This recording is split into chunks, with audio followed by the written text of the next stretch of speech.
Hey guys, and welcome back to the channel. This is a video that I've been asked for a fair bit, and one that I've been waiting to create because I've been using and improving my own spreadsheet to help you budget. I'm excited to let you know that I've now released my budgeting spreadsheet that I'm going to be showing you with my real budget and my actual amounts in this video. It's available on the Etsy store, so if you're interested in downloading it, follow the link in the description box below. I've adapted and improved this spreadsheet by using it myself every single month for the last 2 years. So I really didn't want to just bosh a spreadsheet together in an attempt to make some money. I really wanted to provide people a product where they're going to get some value from it, and one that's going to help you reach your financial goals. So you may have heard me talking about budgeting in my previous videos, so you might know that I'm a big advocate of the zero-based budget. So naturally, this spreadsheet incorporates that, but it also has elements of the 50-30-20 rule. What on earth are all these terms? Don't worry, we'll get into that after the intro. But before we get going, please do not forget to subscribe to my channel if you get any value from the content at all. And also, it would be very helpful if you hit the like button, because that helps the YouTube algorithm spread the personal finance word.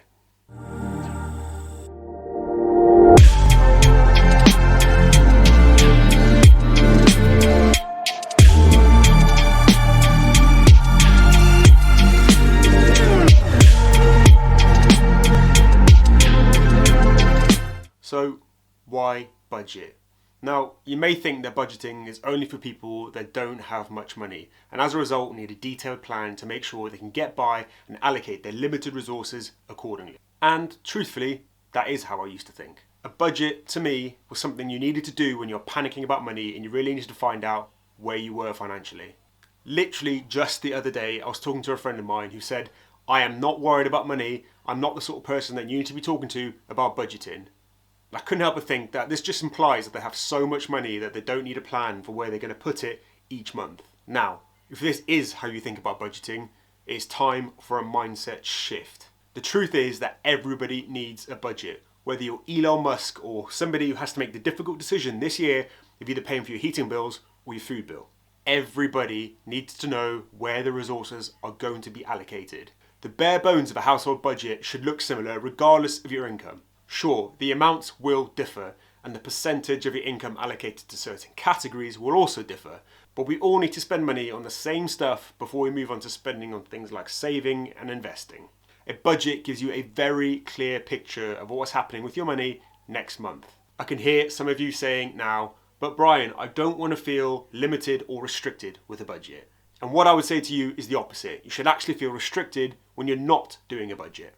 Without a plan, you're relying on a vague sense of how much money you have left at any given time. And we all know how poor we are at judging that accurately. Being the complicated humans we are much better at making excuses to spend money rather than save it. Ever since I've religiously completed a written budget every single month, I have felt a real sense of freedom when it comes to spending money. By allocating money solely for having fun, I in no way feel bad or guilty about spending a lot of money on something, because that was the purpose of that pot of money in the first place. A frivolous purchase before I started budgeting would have made me carry around a real sense of guilt. And in my case, it's because I have always had this lack mindset when it comes to money. And every now and again, I still feel it. But by giving myself permission to spend money within the budget, I'm slowly detaching myself from the unhealthy mindset, and using a budget every single month really helps me do this. Okay, so the budget system that I have always advocated and still do is zero-based budgeting. This is where your budget is completely balanced to zero before you even spend a penny. You allocate every single pound a category or a cause, forcing you to be intentional. Think of it as just earmarking your paycheck. You need to justify to yourself, or if you're doing it with a partner, you both need to justify to yourselves where and why you're spending money in a certain area. This style of budgeting originates from companies and corporations to be as accurate and intentional as they could do with the money that potentially they're borrowing or investors have given them, which makes perfect sense why it works so well with personal finances too. Now, to start with, this style of budgeting can be practically hard to do because the balance always ends up at zero. It might feel as though you have nothing left. But as you will see when I show you my budget, I've thought this through. The only personal disadvantage I would mention when it comes to zero-based budgeting is that it can be quite time consuming if you were to build your own spreadsheet from scratch. That being said, once you've done it for a couple of months, it literally takes 5 minutes every single month to go over next month's budget and make any tweaks as needed. Although all months are different, they are largely the same. So that moves me on to the second style of budgeting I incorporate into my budgeting, the 50-30-20 budget, also known as the 50-30-20 rule. So the basic rule of thumb here is to divide your monthly after-tax income into 3 spending categories: 50% for needs, 30% for wants, and 20% for saving and paying off debt. It's important to note that these percentages are the upper limits, excluding the savings category. That's the only one that's acceptable to go over. Obviously, if and when you do your first budget, you realise that you're overspending, let's say 70% of your money is going towards your needs, you've at least identified the problem and you can get to working on a solution. The percentages are there as a guideline to keep you on track with your money allocation. So that begs the question then, what differentiates a need from a want and saving? So needs would include essential living expenses such as rent or mortgage, bills, food, or transport to work. So wants include discretionary spending such as eating out, shopping, trips, or subscriptions. And finally, saving would include paying off debt beyond the minimum payments or putting into a savings account, investment, pension fund, or as you'll see, sinking funds. So the budget that I've created and I use myself utilises the best of both of these methods, and I find that it keeps me in the right lane. So I appreciate that was just a whistle-stop tour of those 2 methods, and if you have any questions that you want me to answer, just leave them in the comments section below. I will answer every question. So like I do in my investment portfolio updates, I want to be completely transparent and open with my own numbers. So the budget I'm about to go through is my actual amounts, and it is where I allocate my money to go each month. So let's head over to the laptop and have a look. Okay, so here we are at the laptop, and as you can see, this is my monthly budgeting spreadsheet. So as you can see straight away, it breaks it down from income and outgoings and splits up your outgoings accordingly as per the 50-30-20 rule, so into needs, wants and savings. And straight away you can see there's some visual representation of what's coming in versus what's going out with some charts. I wanted it to be slightly visual, not too visual, because at the end of the day it all comes down to the numbers, but it's good to see the split of the categories that you're spending your money in, and then also some trends up in the top corner there for sinking fund allocation. And then obviously you have multiple streams of income coming into your account every single month. It's good to see visually there on the left where your money's coming from and kind of where the majority of it's coming from anyway. So like I said to you, these are the actual numbers we put into our joint account. My partner Georgie and I, we split all of our money absolutely. So we're both now directors of a limited company where we run a couple of businesses together. So we take a salary and dividends between us, which equals enough money to put £1,450 each into the joint account to essentially cater for everything that we need to do and for our future savings, as I'm about to show you. So that income there is broken down into salary and dividends, and then we'll have our own accounts, one each, where we have a bit of money where, you know, just so we can save for our own presents and buy our own stuff and do whatever we want to, but the majority of our money that we take monthly goes straight into this joint account. So as far as you can see there, we've got 2 salaries. If it's just one, then just put one in. Side hustles is one that now our businesses that were side hustles have now become our main source of income.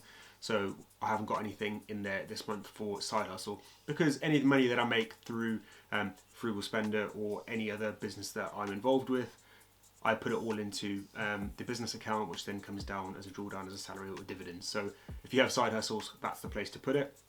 And any benefits, so we get child benefit of £84.20 a month, and that's because we have one daughter, and regardless of your income, that's something that should be coming into your account if you've got children anyway. So make sure you account for that, whether you use it solely for your child or not, which I know some people do. We kind of put it all in the mix, and then we put money aside for our daughter, and obviously it's including any costs that may occur as a result of having a child. But make sure you include absolutely everything that comes into your household into the budget. Now as you can see, there's a breakdown of just the salaries there of mine and Georgie's, which are forever going to be equal for us, but I know everybody does finances differently within their own household, so that might differ, but that's how we do it. And then we move straight on to the needs. So as you can see there, the needs that I discussed earlier are mortgage and rent, which is £499, which is significantly dropped by about 150, nearly £200 a couple of months ago when we fixed into, just as the rates were really low, we locked into a 2-year fixed rate for that. So we've managed to save quite a bit of interest, but we've kept the mortgage as it is rather than overpaying, which I know I talk about and have always done. Since sort of learning about personal finances, I've always thought that you should do bits of everything. So if you want to overpay your mortgage, then you should don't, just because it might not mathematically make the most sense, which I know is an endless conversation that I have with people about what's mathematically correct, but I want to be mortgage free as quickly as I can. But we'll move on to that a bit later on, where I'm investing at the moment simply to get a house deposit for our next house when we sell this house. But there's reason to what I'm doing. And when we purchased this house, we used the Help to Buy scheme, and that was more than 5 years ago. So we are now just paying back the interest on that, which equates to £79. It's a need because we have to pay it. It's essentially a bolt-on to our mortgage. And rather than remortgaging, it made more sense for us to just pay the interest and invest the difference until we move house. So that's the reason why the goal was always to pay off Help to Buy and get rid of it. But actually, mathematically, we can have a bit more money to play with if we just pay the interest rate at this time. And then we move on to council tax, which is 140. Gas and electric is gone up significantly. It was £50 last month, and it's now nearly tripled, and who knows what's going to happen this year as far as gas and electric. So I'm okay with that, and you know what, it's a good example of adjusting your budget accordingly as a result of something that's kind of out of your control, because we're all paying a lot more for gas and electric this year, whether you like it or not, sadly. So I've accounted for it and I've adjusted things elsewhere. Water, pretty fixed, £29, and then a food shop for 3 of us, so myself, Georgie and our daughter Isla. I account for £300 a month for food shop. So both Georgie and Isla are vegetarian, so that brings down the cost of our food shop quite significantly, actually, because we obviously all used to eat meat, which adds quite a considerable amount of money onto your weekly shop. But we're quite stringent with our food budget. We'll make a plan every single week. This is what meals we're going to make. Try to only go for a food shop once a week, and then that just kind of prevents more and more money just snowballing and get lost in the account. So we account for £300 every month, and I think, as inflation rises, it's likely to go up accordingly. But so far, for the last year and a half, £300 a month has been enough for us. I've accounted for £30 petrol, and the reason why it's so low is now that Georgie and I are both self-employed or directors of a limited company, we work mainly from home, and any sort of mileage that we need to do is generally for business expense. Therefore, we can claim that back through the company as a tax deductible sort of mileage allowance. So the actual personal mileage we do isn't a considerable amount. So 30 looks quite low. Obviously we use the car more, but that for personal use seems to be about right for us at the moment. And then as you drop down, we're still in the needs category, to insurances: home insurance, life insurance, pet insurance. Now, these are things that I looked at paying yearly, because like I do with car insurance, and as you'll see when we get to the sinking funds, this is something that if it was cheaper to pay yearly, I would do. But these particular products that we use aren't. So for me, paying those small amounts every single month, I'm happy to do it. It's accounted for in the budget. So as a total, the allowance for those needs, and as you can see down the budget, should be no more than 50%. And right down the bottom there is green, and it's 42%. So we are within the budget for that. It's only gone up. It was much lower before, but because of the gas and electric price rising, that's gone up.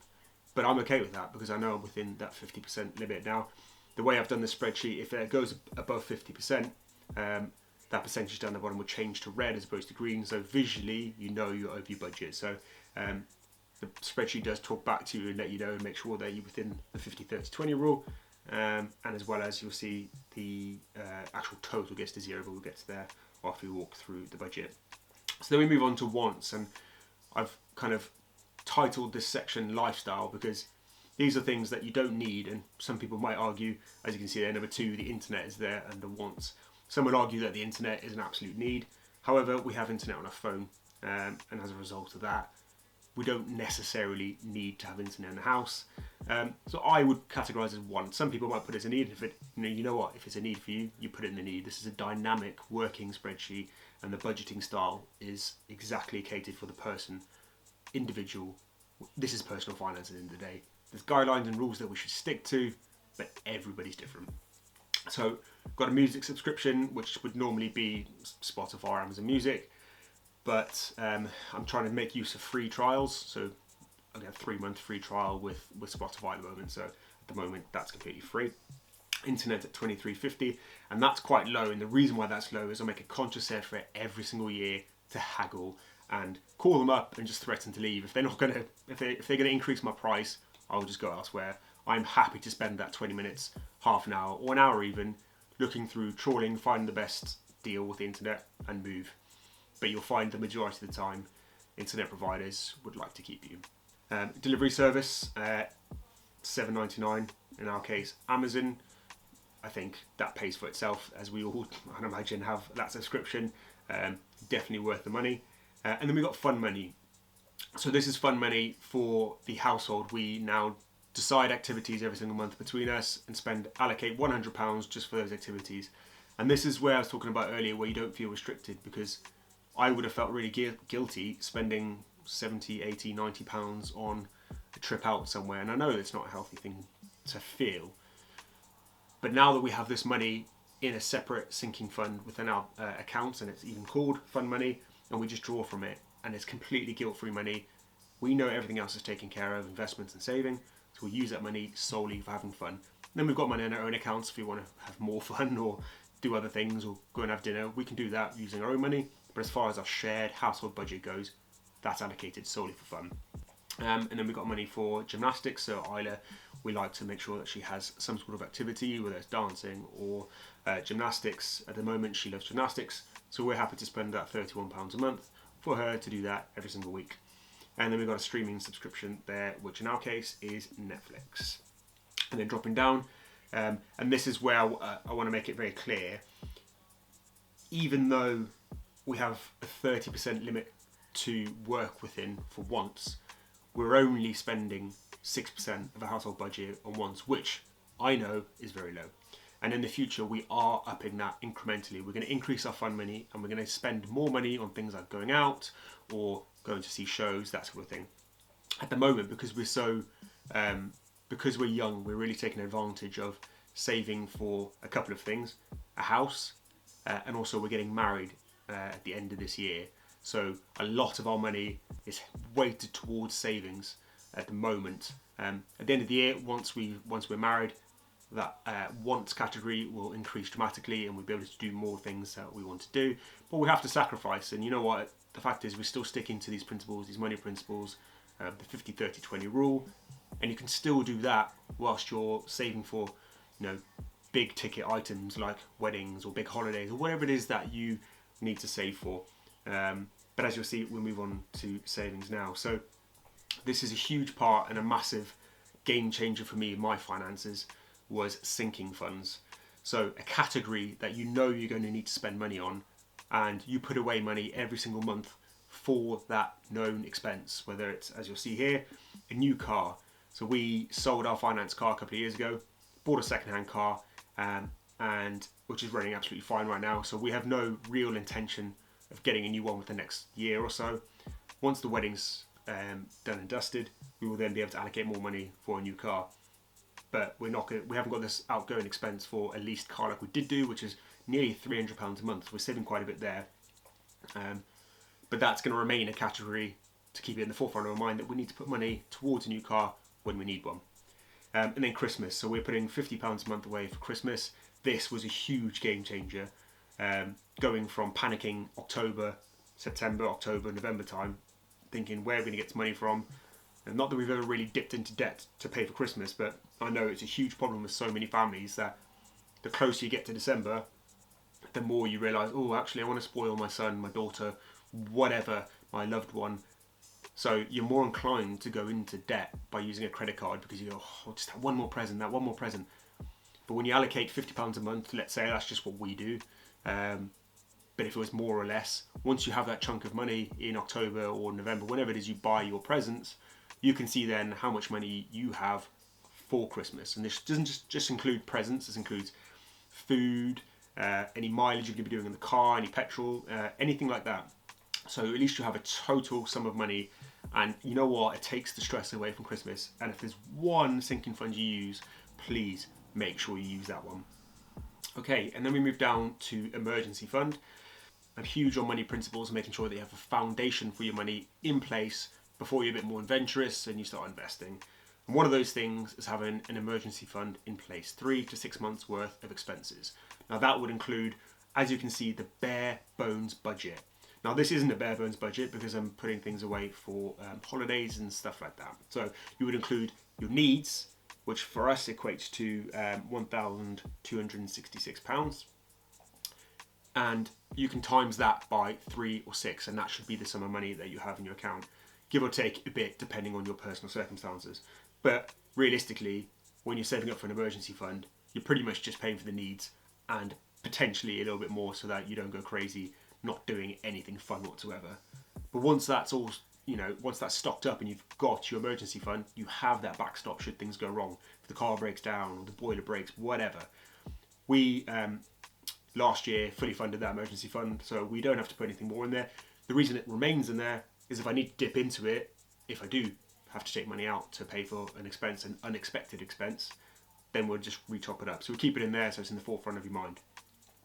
So this month, Growth and Education is a fund that we use mainly for our daughter to buy kind of like extra curricular books, maths, worksheets, stuff like that. Or stuff for us if we just see a book that we think actually is going to benefit the business, we'll take some money from that fund. So that's quite a low amount this month because we've had to rejig some money around.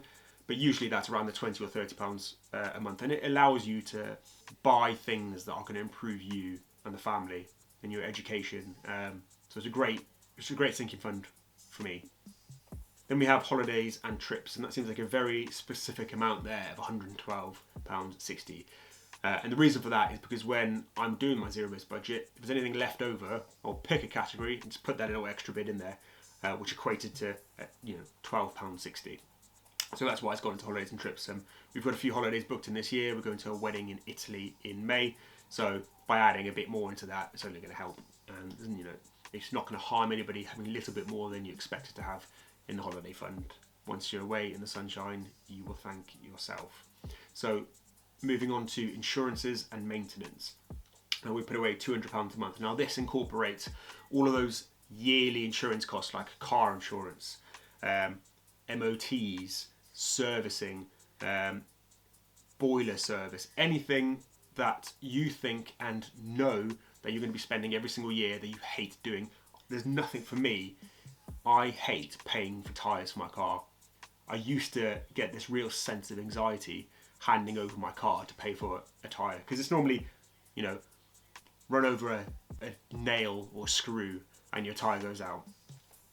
I hated taking it, even if I had the money, I hated taking it to the garage and paying, £100 or whatever it was for a tyre. Now that there's a specific allocated pot of money for that, I actually really enjoy it. I have this sense of being free when I pay for it, which is a weird feeling. Unless you do it, I don't think you'll know and know what it actually feels like. But you go, yes, you know what? Even though this is unexpected, or maybe it is expected, but most of the time it's not when it comes to things like that.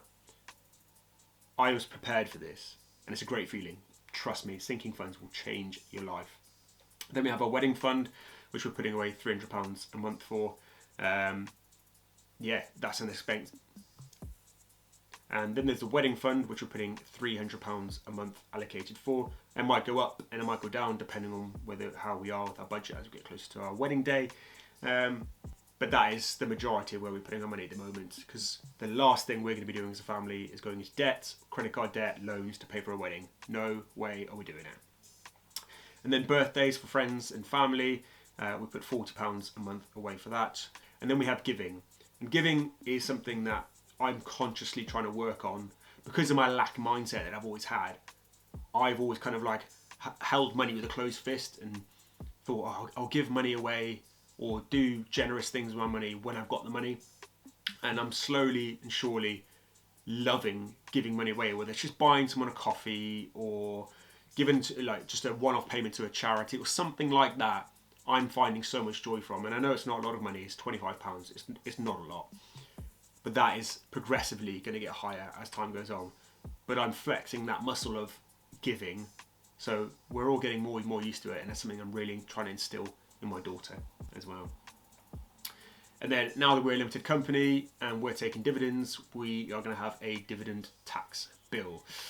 So we take £600 each dividends, so £1,200 a month total. And over the year, the dividends tax equates to £80 a month. So just so we don't get lumped with a bill at the end of the year, we put it away just to be good and ready. And then we move on to investing. So we have 3 stocks and shares ISA, one for my daughter, one for me, and one for Georgie. We're putting away £50 every single month for Isla, and then £200 each into our stocks and shares ISA through Vanguard. And if you want to see any videos where I talk about Vanguard and how I'm investing, check out the video above. And then we're also putting £250 away for our future house deposit, which we plan to move in a couple of years. And that goes into my ISA, into the S&P 500, separate to the Life Strategy Vanguard fund that we put the rest of our money into. And then as you'll see there, there's nothing next to pension. And that's because now we're a limited company, the money for our pensions comes straight from the business account as opposed to our personal account. So what we used to do is when we were employed, we would have our employer match through the company, and then we'd pay more into our SIPs ourselves after post-tax money. Whereas now you can get the tax benefits of paying via the limited company's account, and you can use that as tax relief as well. So it lowers your corporation tax bill. It's all things that I knew nothing about before, but it was one of the benefits of becoming a limited company essentially as a family.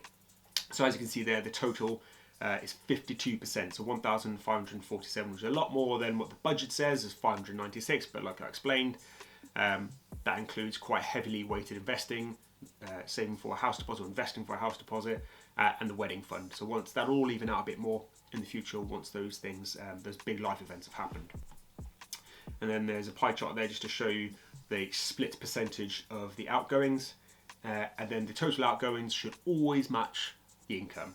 That's why it's called a zero-based budget. And then as you can see there, over under £0.